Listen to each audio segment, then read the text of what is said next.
The project started, the 11 o'clock number, when I had just got done filming The Wild Child. The premiere was done, so I had about a week where I wasn't really doing anything, and then I was talking it over with Faith, who played Sydney Moore in The Wild Child, and she said, Nelson, I think your film, The Wild Child, has too many guys in it. And I was thinking about it, I was like, wow, yeah, that's actually a good point. So I was like, okay. So I thought about doing, another project where, mainly it primarily wasn't solely female, but there was like a good balance. I had always wanted to shoot a play in a movie style format. I don't know how it's going to be done, but I've always wanted to do it, where it's not just, a video camera in the back of the audience filming. No, it's where like a cinema camera is in the face of these actors. I don't know how it's going to be done, but I've always wanted to do that, to shoot a play on a stage with the Arri Alexa. And so I was thinking, I was like, well, maybe that could be a start. Maybe that's a start of a short, two actors acting on a play, the camera's right there. And then it morphed into, well, okay, maybe this girl's trying to put on a play. Why is she trying to put on a play? Then the ball started rolling, and she used to be this famous actress. Now she's not anymore. And she, this is the night before the play. Everything is kind of going, it's a little rocky. She has the three wise men who are, these horrible theater guys that are breathing down her neck about stuff she can and can't do. Her, co-star is a horrible actor. Then the next day, the Actors Equity Association comes in, and seconds before the performance, her big executive producer who fired her years ago. Just a ton of stuff happens that can go horribly wrong. And yeah, it all kind of started with Faith having that idea of me putting more females in my stuff. And I did. Writing style was 100% different from The Wild Child, at least from, my last project. This one was more catered towards, Aaron Sorkin, Quentin Tarantino. Very fast, very quick. I watched Steve Jobs, the 2015 version, the Michael Fassbender, Aaron Sorkin one. I watched that one like 3 times. I would go to bed with the phone by my ear, and I would listen to how fast and how quick they talked. The Social Network was a big one. And then I had my actors watch those 2, and then I had my actors watch Being the Ricardos. Really, any Aaron Sorkin film I had them watch, because I was like, there's no time for reaction on here in this short. It's going to be fast, it's going to be quick, and writing that style was a lot of fun, because it was like, I don't know, I'm a very quick-witted person. I like saying the last word. I love roasting people. And so being able to write that with a ton of different characters was like amazing. It was really fun. It was challenging for the actors a little bit, but they got a hang of it. But yeah, as far as the writing style went, it was different, but it was a cool, amazing writing style that not a lot of movies do. Kevin Spacey said that. He said David Fincher will be right next to the camera with a stopwatch, and they'll do the scene, and then David Fincher will say, okay, that scene was 2 minutes. Shave a minute off of that scene. Go. And they would just talk fast. And so that was just the name of the game. It was talk fast. Have an intention when you're talking fast. Don't just, blah, blah, blah, talk fast. Have an intention when you're doing it. That was probably the biggest challenge for the actors. But yeah, this is going to be quick. This is going to be fast. There's no room for improv. The last project I did, I let the actors improv. I let them take beats of this. I was like, no, cut that. We're not doing that anymore. This is quick. This is fast. Good luck. So, yeah. Faith was in mind for the role for Amelia. She's a good actress. What's cool about her acting style is she'll let the director direct her. And there are some actors where that's really, I've worked with some actors where that's hard for them. They're like, it's my way or the highway.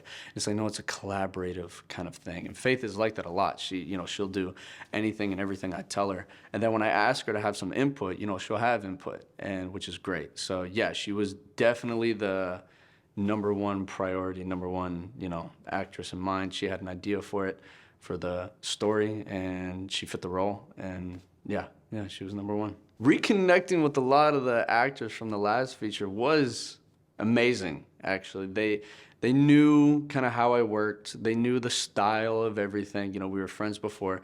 I believe Alan came in, James, Breon, Marina, Faith, Chasten was in one scene. Oh, and E-Man.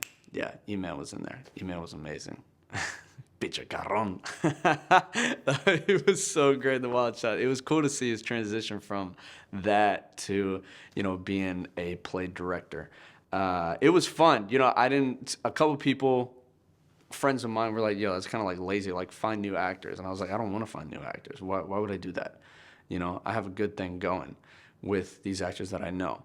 There were obviously some actors in The Wild Child that I didn't use, and it wasn't because I didn't like them at all. It was just, you know, with some characters in this short, some of the actors in The Wild Child fit them better. Do you know what I mean? And so yeah, it was fun working with them again.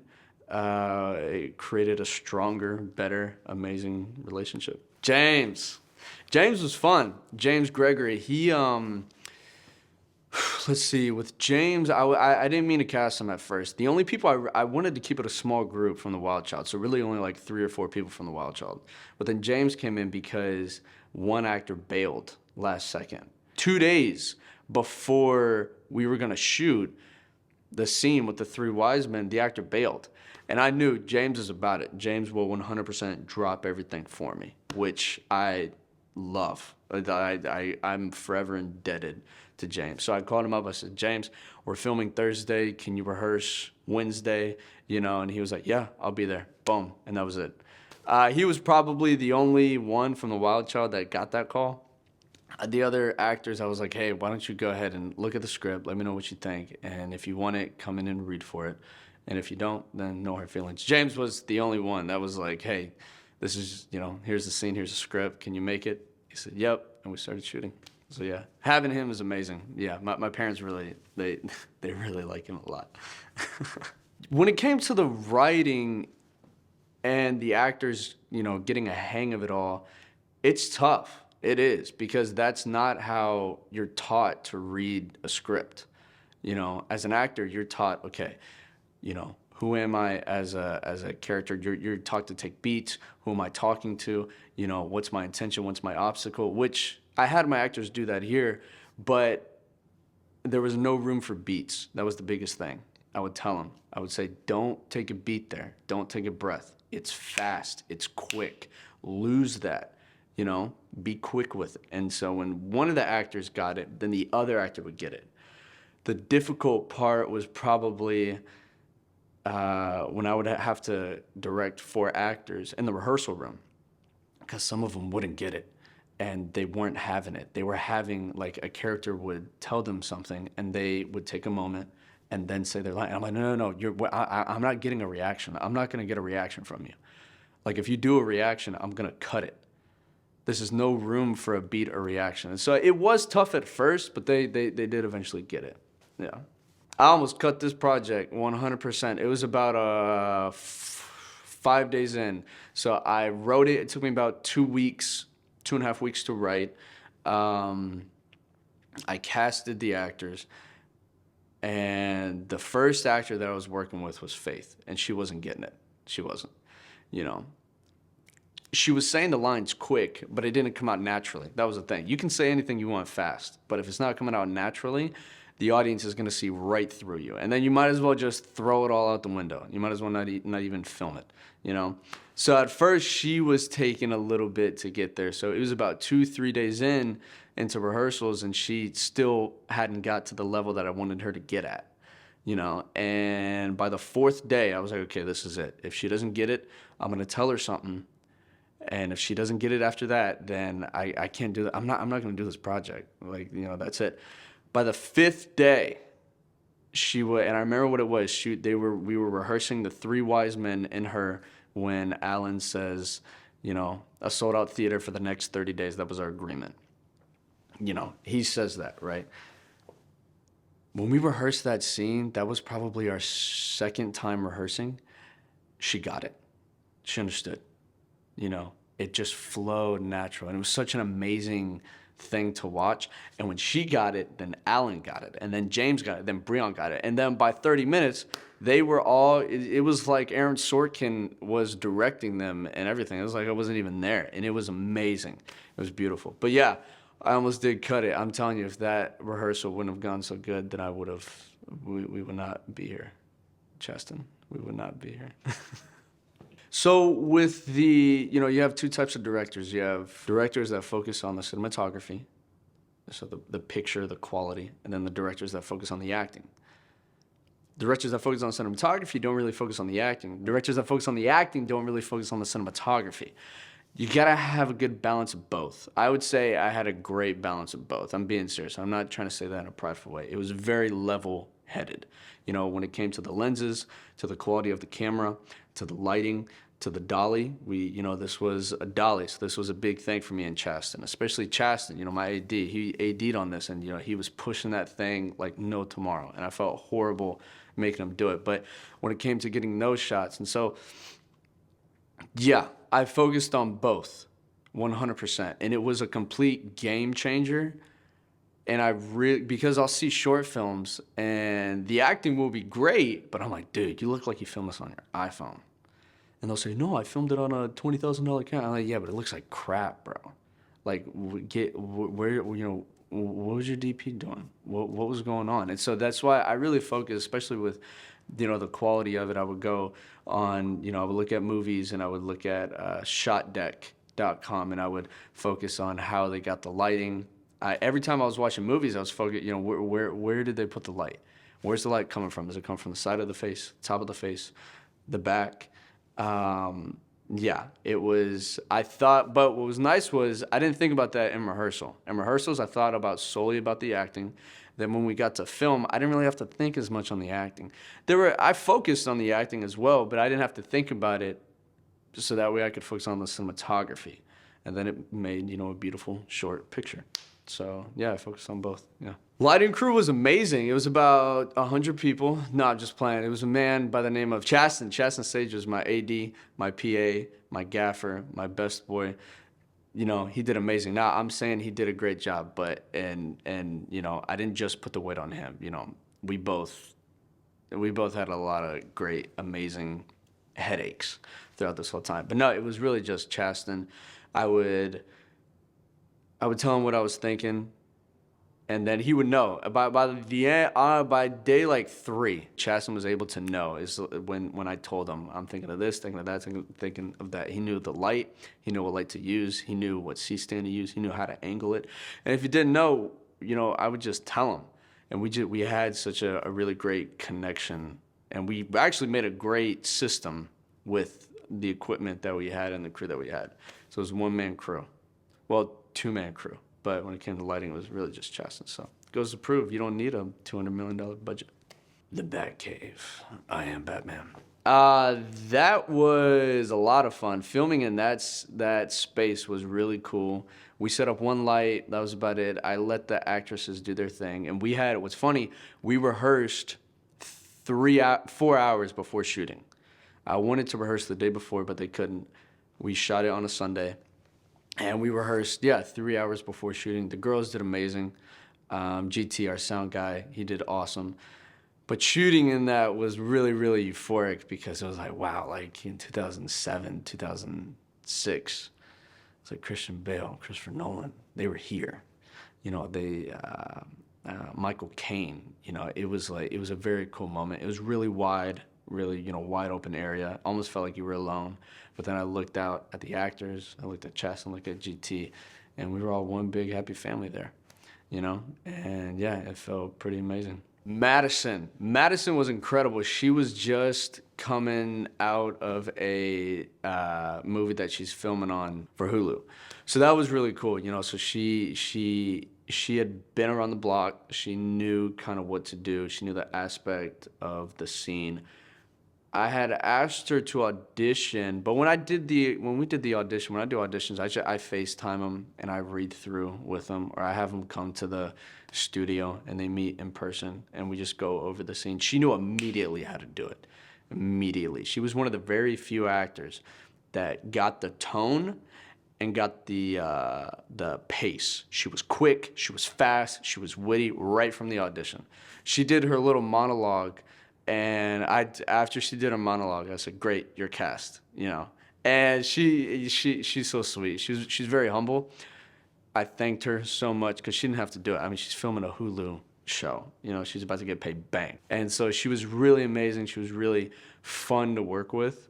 And it was cool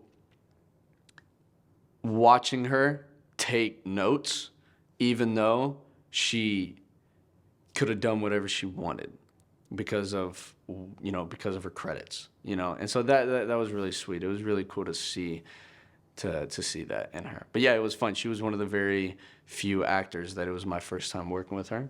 And so yeah, she was amazing. Favorite scene was probably the casting office scene was a big one. That was probably one of my favorites. The scene with me and Faith when the opening scene, that was fun. When I break character and I forget my line. The scene with Ross's scenes were really cool. Probably my favorite shot is when they're filming the trailer scene and he's right outside and there's a shot of him and it's kind of like almost like a silhouette shot. That was incredible. It's probably my favorite shot of the whole film. But yeah, those three scenes were amazing.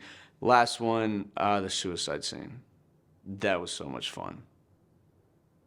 No one died, but filming it, I shot it all in 70 and it was just impeccable. Watching it come to life it was a truly beautiful, beautiful thing. So yeah, those four scenes. Yeah. So the red lighting, that was that was like the, what's it called?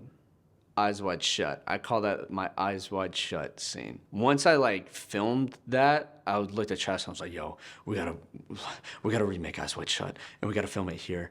Like the whole thing. And he was like, well, what about the extras and stuff? I was like, damn it. And so, but it was so cool. That was fun. That was in San Gabriel, California, about 30 minutes outside of LA. We used one light. The studio owned that light. It was a big square light. It was huge and it, hung from the ceiling.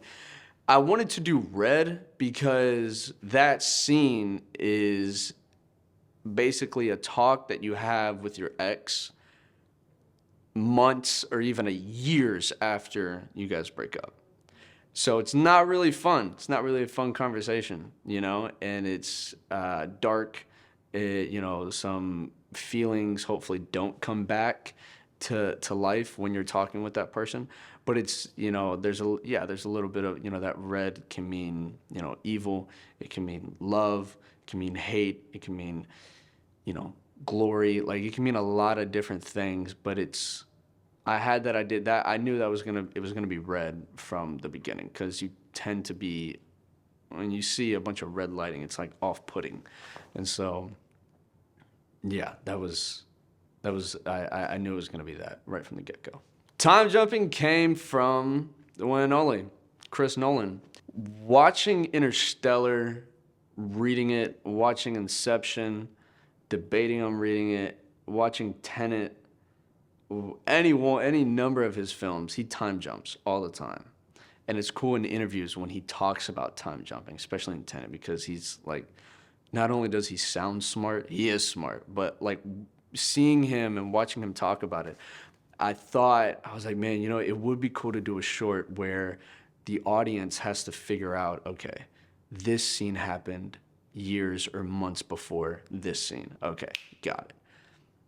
And it was just, I feel like when you watch Christopher Nolan's stuff, you know what you're getting into. He is God, with the little G. He's the one. He's the one saying, hey, here are the rules to my world. Here's what my characters say and do. And here's how I'm going to tell you what they say and do. Here's how I'm going to do it. Good luck. He doesn't follow any of the rules when it comes to writing styles. Maybe a little bit, but when you watch one of his films, it's not like any other chronological order film, And that can mean, in the stories he's telling, right, of course, there are stories out there that they need to be followed chronologically. But I wanted to see the challenges and I wanted to see what it would look like if I did Time Jump. You know, Interstellar was a big part of that. While they were billions of light years away, Matthew McConaughey, his daughter, you know, years ahead was going through stuff.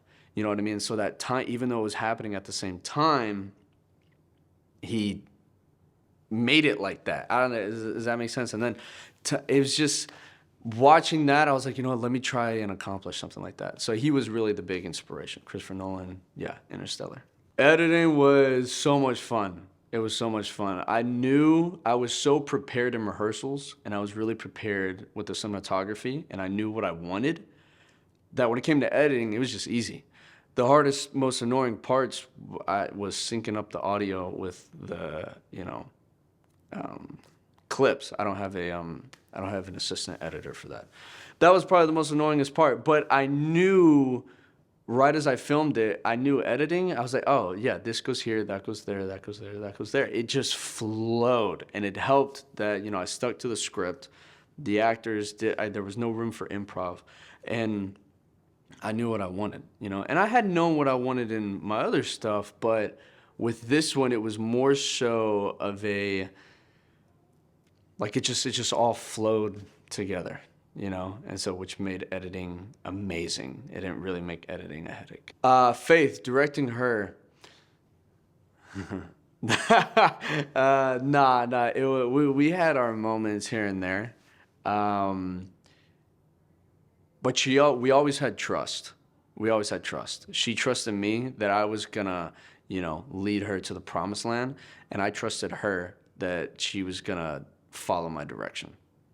Yeah, that's really what it was like. She learned a lot, and I learned a lot too. As you know, as directing, you know, I realized how important it was. One thing I wish I would have done, I wish I would have asked the actors, you know, hey, how do you like to be directed?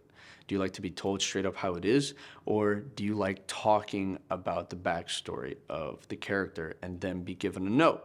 You know what I mean? Because I realized each actor was different. She was different from the other actors. And the other actors were different from her. Everybody was different from each other. But when it came to directing her as a whole, it was really a lot of fun. And once we established that trust, probably day 6 of rehearsal. Like she was like, okay, even though it's tough and even though the language is different, I'm gonna trust in you. And then likewise with me with her, I knew when I gave her a note, even though she might not have gotten it on the take after that, but I knew she was gonna eventually get there. You know, take 1, take 2, or take 3.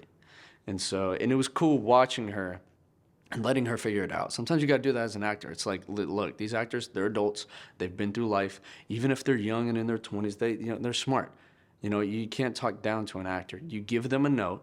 If they don't get it, you correct it. And most of the time, they know that they didn't get it. Sometimes you don't even need to say anything. It's just, let's do it again. Keep my note in mind. Let's do it again. And then you let them figure it out, you know? And then that's really all it is. Ross was fantastic.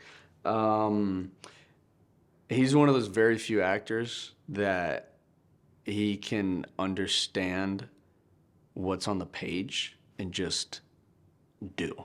Ross is the type of dog that if he caught a bone, he wouldn't know what to do if he got it. He would just do. 100%. 100%. That's who he is, just as an actor. Best part about this project, he didn't even audition. So there was an actor that was attached to his role before Ross. We had done one rehearsal, a all cast read through, and we had filmed the trailer scene with this other actor who's gonna remain nameless. He bailed last second. It was too much for him. The scheduling was too much. Although we were only shooting 3 or 4 days, it was just he was, dude. Oh gosh, he was a headache, right? He drops out. I, try to convince him. I'm like, dude, it's not that big of a deal. We're 3 days away, like, for real. And he was like, man, I'm out. I said, fine, no problem. I go on Instagram. I find Ross. I find his number. And I hit him up. We had been friends. We'd seen each other around. We had friends through mutual friends. He used to work at, Academy LA. He got us into there. Now he's just He's the type of guy, he knows a lot of people. So we knew a lot of people that he knows, or I did. And I hit him up. I was like, dude, I got this role. One actor just bailed.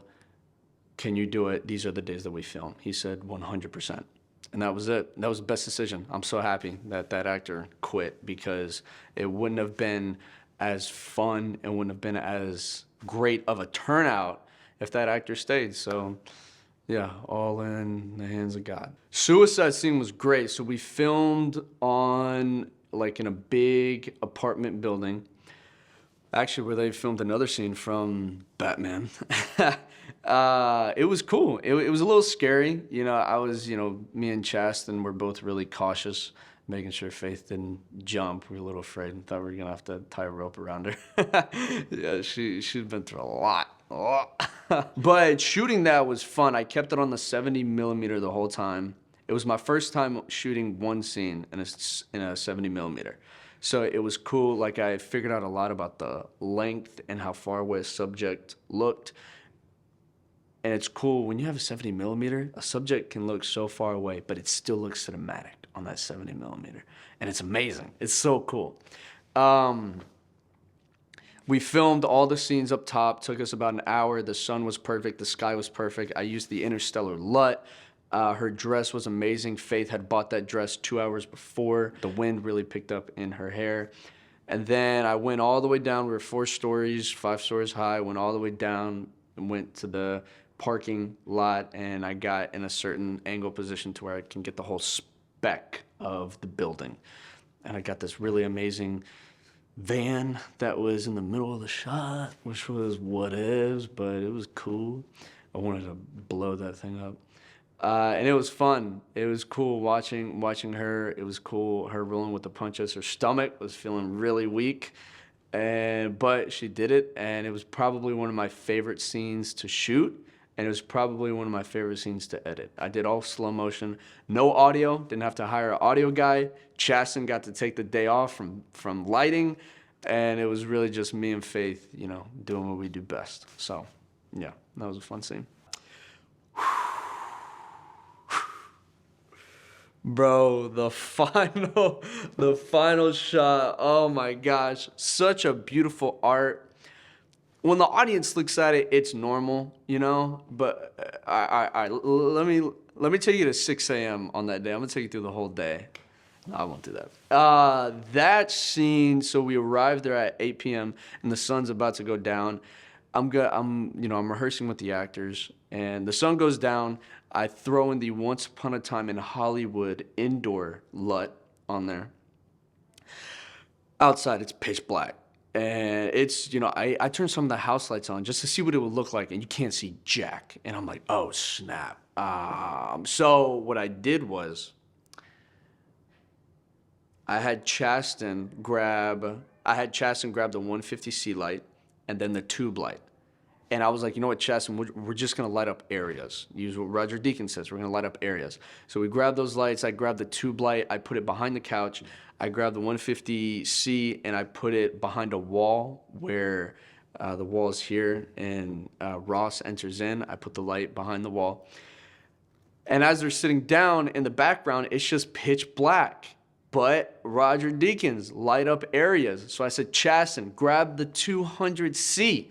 Go all the way up the top of the staircase and throw that sucker and light the staircase. And when he did, I knew right then and there. I knew I had come. Like it felt like LeBron James winning a national championship, or like Stephen Curry winning a game, you know, the national championship. I knew that all the stuff that I had learned in interviews, all the scenes that were poorly lit, that I wish I could have relit, it all came together. And it was a really great learning moment. It was funny, the 200C light that I bought that 2 months before shooting, thinking that I was gonna use it. So I have a 150C, I had a nano light, I had a tube light, and then I bought a 200C light from Facebook Marketplace. I was like, oh, I'm gonna use the 200C light. Never used it throughout the whole time of shooting. Never used it until that day. And if I hadn't bought it 2 months before, it wouldn't have turned out how it turned out. So, Yeah, that was like that was a moment, and I was going through a tough time too. So that was it's just it's good to win one, you know. Yeah. Slapping scene. Pop. Honestly, it took her longer than I expected. She kept stopping at my face. And I was like, even Chaston was yelling at her. He was like, Faith, run through the hoe. Run through his face. Do it. And, you know, I don't know, she's so delicate. She was like, I'm sorry. I can't, it's just feel, and but we eventually got it down as much as I could. I did my magic and edited the crap out of it. But no, she did good. That scene was really fun. It was the first time getting slapped on camera. It was a little, I had her hit me twice hard, just see what it feel like. And yeah, she's a good slapper. Felt like in The Office when Michael got slapped by Pam. But that scene was really fun. That was probably one of our last scenes that we shot. And yeah, that was a fun scene. I got clipped. I did get clipped. She had some nails, kind of like how I have right now, where I gotta trim these bad boys. And she went across my face, but it got to the point where we were like, okay, since you're not gonna slap me, and you keep messing up, just create a gap. So she created a gap as much as she could, but she got a little close and nicked my lip, and yeah, that really hurt. Fun insider: we shot that scene, and then 4 hours later, we shot the trailer scene in Santa Clarita. So, yeah, and whatever. My favorite line in the whole film, I'll tell you, was when Howard, the actor's name was Adam. He's cool. He's a homie. He was having trouble with saying the line, "It's not your fault you can't control your actors." He was saying it, it just wasn't getting there. Even in rehearsal, it wasn't getting there. So I gave him some notes, and it still wasn't getting there. And it got to the point where I was like, you know what, work on it. I was like, work on it. It's not there, but work on it. And he knew how to, he knew it wasn't sounding good. It was take 3, and he delivered it. Douglas had said, you know, Amelia, you know, stop or whatever. Amelia, enough. Howard, I'm sorry. He was apologizing on Amelia's behalf. And Howard says, don't be Douglas. It's not your fault. You can't control your talent. Listening to that, I love it when actors have a rhythm of when they say a line. I never had an actor do that before. Listening to that was like just impeccable. I couldn't believe it. And I gave him a hug. I shook his hand. I was like, yo, thank you. You got it. And he was like, dude, like, what? I don't, like, he didn't even remember. He was so out of it. Like, he didn't even remember. He was so in it, you know, in the moment. And that was my favorite line. The way he said, it's not your fault. You can't control your talent. You know, it's a simple thing. It's a simple, you know, moment that he had, but doing it, like getting to that point, the journey of an actor to getting to that point to delivering a line that is, you know, in a way is such an amazing way to say it. To say a line is hard, and he did it. You know, the crying scene, the very last scene. I actually just got done editing that just now. I almost shed a tear. Watching I'd never written a scene where an actor has to cry. And I know that sounds so basic, when the director, okay, you gotta cry during the scene. It's like, dude, come on, man. Just as long as, like, sometimes you don't even need to cry. But in this scene, it was written, she's crying, her eyes are watering. We look into those tears, those lifeless, beautiful, amazing tears that she has. It was written like that. And it was, watching her do it on the camera, I kept looking at Chasten. I was like, yo, like, this is awesome. Like, she was giving me gold. And then editing it, throwing in some music. I would put in some music. It was beautiful. I would take the music out. It was beautiful. Like, the music didn't matter. And it was so amazing. And you could really, really, like, see and feel her pain, of over everything she's been through over the past couple of years. And Faith, that's a big step for an actor. being vulnerable like that, crying. Now, luckily, it was just me and Chasten in there. She didn't have 200 people watching her, waiting for her to deliver this moment.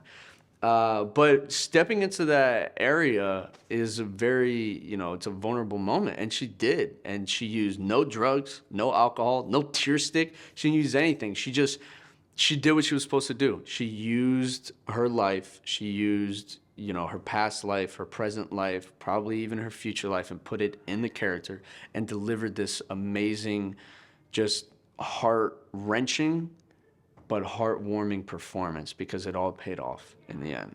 And so watching that and watching her, do what she does best and watching her live out her dream like that as an actor, as Faith as an actor, it was a great moment. I felt glad I casted her. I felt happy that she came to me with kind of an idea. I felt glad that she said yes. It was a true blessing from God. It really was. So all in all, go ahead and check it out. 11 o'clock number. It's a good short. It's fast. It's quick. It's witty, and yeah,